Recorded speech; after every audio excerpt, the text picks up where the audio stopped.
Les troupes françaises sont en reflux. Ils ont abandonné l'idée d'arrêter les Allemands sur l'Aisne. Franchement, l'Aisne n'a jamais été d'ailleurs importante à ce moment-là.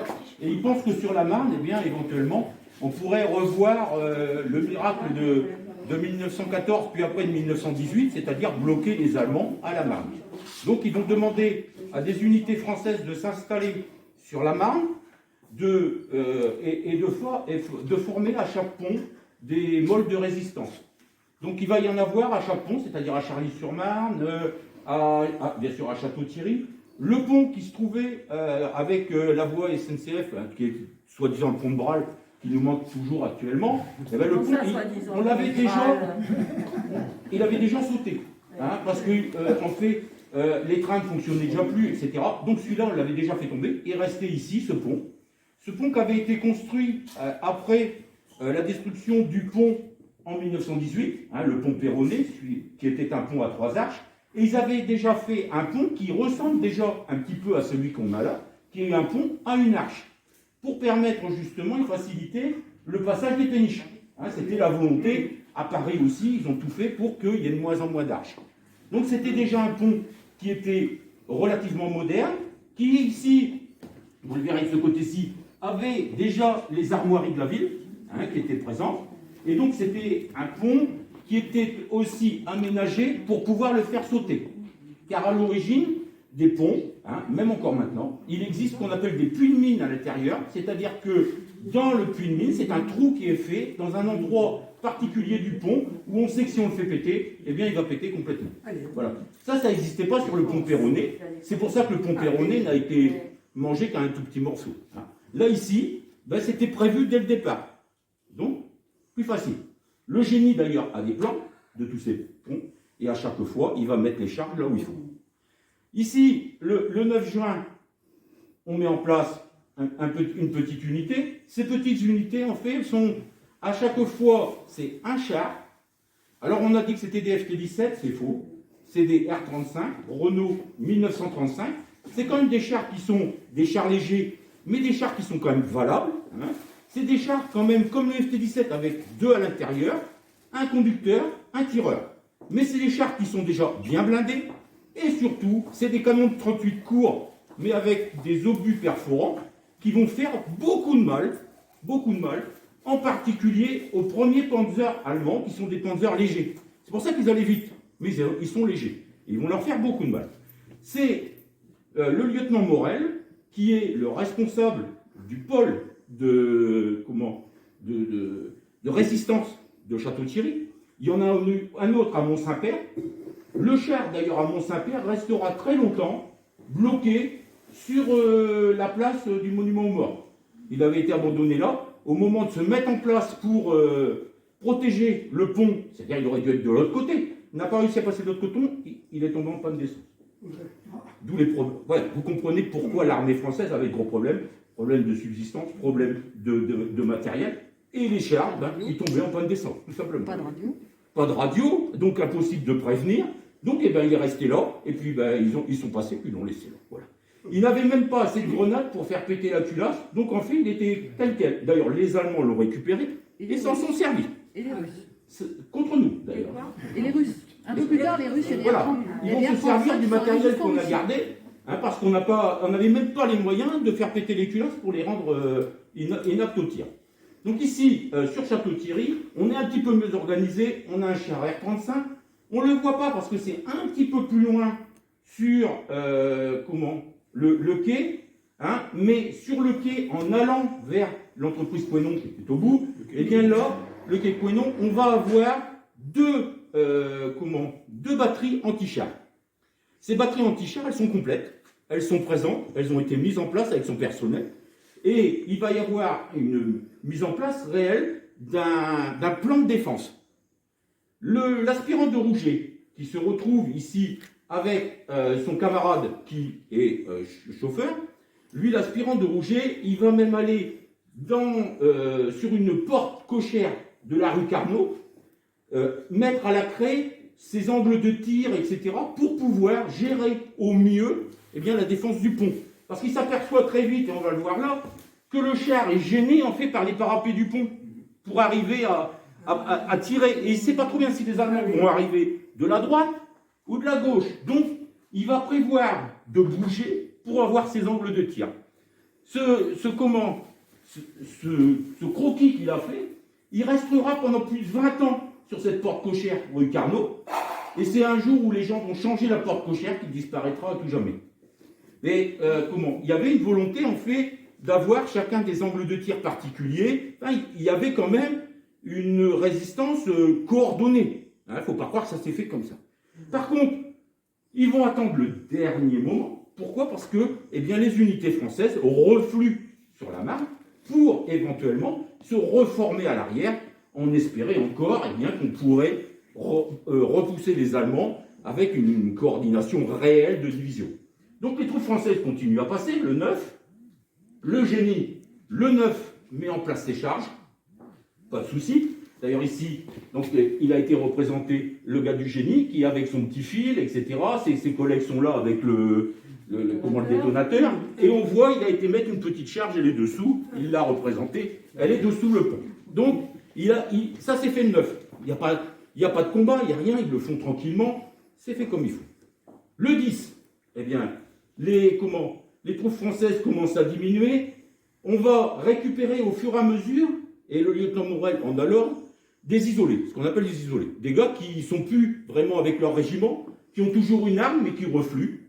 Et il va récupérer comme ça quelques-uns d'un régiment d'infanterie alpine. Il va récupérer des gars du bataillon de génie, qu'il va donner au sous-lieutenant qui commande le génie. Le sous-lieutenant qui commande le génie, c'est le sous-lieutenant Paulès. Et donc il va avec lui, il va réussir à mettre quelques éléments aussi dans les bâtiments pour protéger. Il va mettre aussi quelques éléments en bordure de la Marne pour tirer sur les Allemands s'ils se mettent en place. Or, à un moment, va arriver une colonne allemande, mais pour ceux qui sont à l'extérieur, ils ne voient pas de suite que c'est des Allemands. Ils sont avec des véhicules un peu civils, et ils ont des drapeaux tricolores, et ils se disent « Ah, attention, c'est des gars de chez nous qui vont passer au pont. » Donc, ils les attendent. En fait, heureusement pour eux, un habitant de Château-Thierry a été mettre son camion en travers du pont. Il est ici. Vous voyez? Et il a, avec des habitants, mis des moellons pour empêcher qu'on l'avance et qu'on le recule intempestivement. Bien lui en a pris, parce qu'en fait, c'est des Allemands qui arrivent et qui vont mettre en place immédiatement une bâtie anti-char et une automitrailleuse. On commence à tirer. On commence à tirer sur les personnes qui sont en face. Et là, l'aspirant de Rouget, s'apercevant qu'en fait ce qui arrive, c'est des Allemands, là, il commence à tirer. Et il va commencer à tirer, et il va détruire pas mal de véhicules, les uns derrière les autres. Au fur et à mesure qu'ils arrivaient, poum, les gars d'anti-char là-bas, poum, poum. Et au fur et à mesure, le long du quai, il y avait pas mal de véhicules qui étaient en train de brûler, en train de machin. Ils vont tuer aussi pas mal d'Allemands, ils vont en blesser d'autres. Et puis, les Allemands vont commencer à leur tirer dessus. Alors, forcément, les batteries d'artillerie vont être les premières à se mettre à l'abri, parce que c'est les plus vulnérables. Et le char, lui, il va continuer à tirer. Il va continuer à tirer jusqu'à temps que le sous-lieutenant lui dise dis-moi, parce que moi, je vais faire péter le pont, quoi. Il faut que je le fasse péter. Et lui, il lui dit non, attends, je vais encore me déplacer un peu pour reprendre un axe de tir plus sur le côté. Et il demande donc à son conducteur de reculer le char. Mauvaise manipulation, il se prend la bordure ici de ce mur. Si vous remarquez maintenant sur la rue Carnot, la maison d'ailleurs elle a été refaite avec un angle. Et ça s'est écroulé. C'est tout le côté qui s'est écroulé. Et donc ils ont refait avec un biais. En fait, ça s'est écroulé sur le char. Alors c'est un char quand même, c'est pas très grave. Il a remis en marche avant, il est sorti des gravats comme il pouvait. Mais le problème, c'est que l'aspirant de Rouget, lui, qui est tireur, vous savez qu'ils ont un épiscope, et l'épiscope se retrouvait au milieu des gravats. Donc il s'est dit, je ne peux plus viser. Stop, il sort de sa cabine, il va, il commence à nettoyer devant, et il prend une balle. Voilà. Donc il est touché, c'est fini. Son ami, qui est aspirant aussi conducteur, Gribaud, il sort de son véhicule, ils le traînent à l'arrière, avec un autre sous-lieutenant du génie, avec le sous-lieutenant du génie, ils arrivent à l'amener, ils font à peu près une 50aine de mètres, et ils vont devant ce que vous avez connu comme étant une cacaillerie, qui est devenu un restaurant, etc. Et ils vont l'amener dans la cave de cette quincaillerie. Et là, eh bien, ils vont lui faire les premiers soins. En fait, c'est un médecin de l'infanterie coloniale qui était présent, qui va lui faire les premiers soins. Mais il s'aperçoit très vite qu'en fait, il y a une hémorragie interne et qu'il faut l'amener vers l'arrière le plus rapidement possible. Et donc, il va demander à une ambulance de l'infanterie coloniale de l'amener vers l'arrière et il part de suite sur ses hommes. Il demande à son pilote de continuer à tirer, puisque le char est à nouveau en position, il lui demande. Mais le pilote, lui, il ne sait pas trop. Lui, ce qu'il veut, c'est se barrer, quoi. Il a vu que son copain avait été touché, il se dit, moi, j'ai pas tellement envie d'y passer. Et à ce moment-là, le sous-lieutenant, lui, eh bien, il dit, je fais péter le pont. Allez, on a fini, quoi, on ne peut plus se défendre. Et il appuie dessus. Et rien. Les balles, des obus, des machins, avaient coupé le fil. Et donc, il est obligé d'envoyer un premier soldat du génie pour aller remettre les fils. Il se fait tuer. Lui, le sous-lieutenant, part aussi. Il arrive à remettre les fils. Il remonte sur la berge pour appuyer sur le détonateur et il reçoit une balle qui lui traverse le cou. Il arrive quand même à faire péter le pont, mais le pont, du coup, il n'a pas pu remettre tous les fils et il n'y en aura qu'un morceau qui va tomber. Alors que normalement, comme c'était prévu, tout aurait dû tomber. En fait, il va tomber qu'un petit morceau ici.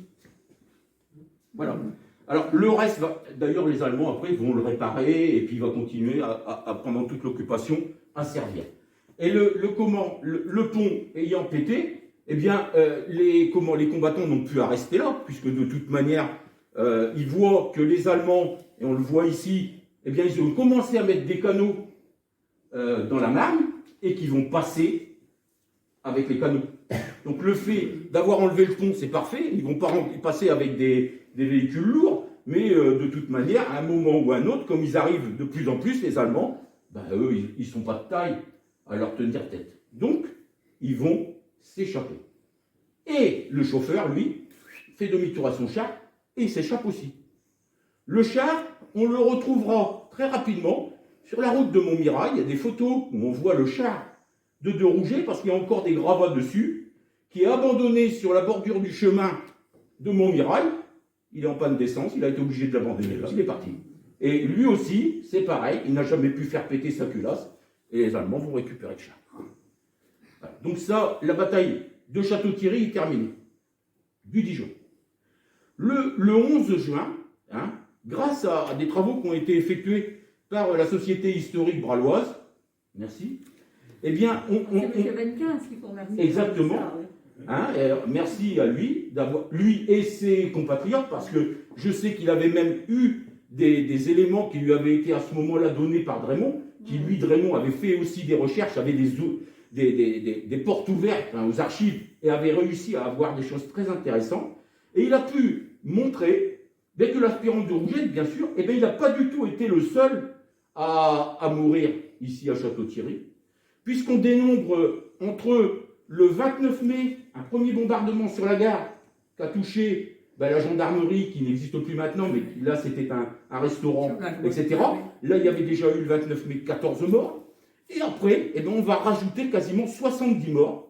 70 morts qui vont être des combattants qui vont se battre au fur et à mesure contre l'armée allemande. Et certains, on va le voir par rapport à leur date de mort, en particulier sur la côte 204, ils se battront jusqu'au 15 juin. Et certains seront tués là-bas, d'autres vont réussir à s'exfiltrer, à passer la Marne à la nage et à retourner comme ils pouvaient rattraper des troupes françaises. Mais ce qui est intéressant, c'est de s'apercevoir qu'en fait, il y a quand même une unité qui était une unité relativement soudée, puisqu'un adjudant et une demi-section va se battre comme des lions le 10 juin, juste avant l'attaque allemande particulière. Ils vont se battre le plus longtemps possible, ici devant chez nous, ici, place des États-Unis. Et ils vont se battre, c'est des soldats du 25e Héry qui vont se battre là pour retarder l'avance, hein, justement dans l'idée de mettre en place ce camion pour bloquer le pont. Et donc, il va en mourir quasiment une dizaine. Ils vont être enterrés sur place. Il y en a un qui sera enterré carrément devant la Mafa. Il y en a un qui va être enterré juste devant les marches de l'hôtel de ville. Et grâce donc à leurs recherches, on a exactement les emplacements où ces personnes ont été enterrées d'une manière provisoire. Après, ils vont être rapatriés dans le cimetière civil par les Allemands, hein, en réquisitionnant les habitants de Château-Thierry. Ils vont être remis là-bas. Et après, la majorité vont être remis à la famille. Seul l'aspirant de Rouget, grâce à sa famille qui est une famille influente, va avoir la possibilité de rester sur place et d'être enterré à la nécropole. C'est pour ça que c'est le seul de 40 à la nécropole militaire. C'est le seul. Les autres, soit ils ont été rendus à la famille, soit ils ont été mis dans d'autres nécropoles qui étaient des nécropoles de 1940. Les Allemands, car on les oublie, ont eu beaucoup de pertes. Ils vont même avoir sur Château-Thierry une nécropole particulière à 40 qui sera sur le haut des Chéneaux. Et cette nécropole-là, eh bien, il y avait quasiment bien sûr Château-Thierry, Mont-Saint-Père, etc., dans la zone là, il y avait quasiment une centaine de corps. Sur Bralle, par exemple, les Allemands ont souffert beaucoup et ils avaient leur tombe provisoire devant la mairie, avec deux canons. Il y a une photo qui est bien parlante. Et donc, tout le monde a eu un petit peu, dans chaque commune, des Allemands qui avaient été inhumés là par leurs camarades, et donc qui, au fur et à mesure, eh bien, ont été se mettre d'abord au Chéneau, et après des Chéneaux, ils sont partis au cimetière de la Malmaison. Donc, vous voyez qu'en fait, on parle beaucoup de l'aspirant de Rouget, ce qui est normal, mais il n'est pas le seul à avoir perdu la vie ici pour essayer de limiter l'avance allemande et dans l'idée qu'en fait, peut-être qu'à l'arrière, on allait pouvoir reconstituer des divisions valables, refaire venir du matériel, voilà, c'est ça. Alors, je profite, j'en avais parlé un petit peu à la responsable, à la commune, mais je profite. Alors, la famille d'un des soldats qui est mort ici, juste devant la Mafa, avait décidé en 1946 d'honorer leur fils, et ils avaient créé en fait une plaque. Cette plaque, elle est en l'honneur de leur fils, avec leur nom et la date de sa mort, du 25e Méry, mort le 10 juin 40. Et cette plaque, ils l'avaient fait mettre à la Mafa, l'ancienne Mafa, dans la cour de la Mafa. Ceux qui sont les anciens d'ici voient bien comment elle était, cette cour. Et ils avaient fait mettre cette plaque à l'intérieur, considérant que c'était là qu'elle devait être, puisque le jeune était mort devant. Et puis, en fait, eh bien, ils sont aperçus, le régiment qui existait encore, le 25e Méry, a considéré que, ah oui, mais là, on n'honorait pas non plus les autres. Donc, du coup, ils sont revenus, ils ont remis une deuxième petite plaque dessous, et marqué « et à ses camarades ».